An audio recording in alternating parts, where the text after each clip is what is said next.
How to resize photo and reduce photo file size in iPhone. Hi everyone, this is Max. I hope you are doing well, so let's start without wasting time. First of all, open up your WhatsApp application. Now go to any chat. Now disable the Wi-Fi. Now select the photo you want to compress.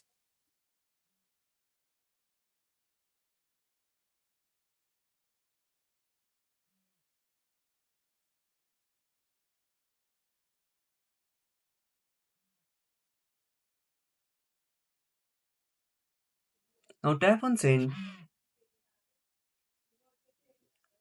Now keep holding the photo. Tap on three dots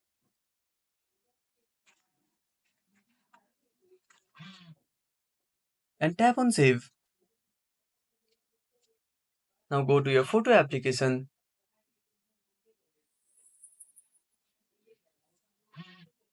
Now when you compare the size,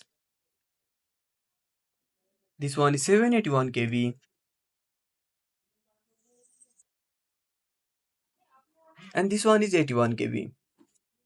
So that's it. If you found this video helpful, smash that like button and subscribe our channel for more awesome content. Have a burning question or want to suggest a topic? Drop down a comment below. This is Max signing off until next time.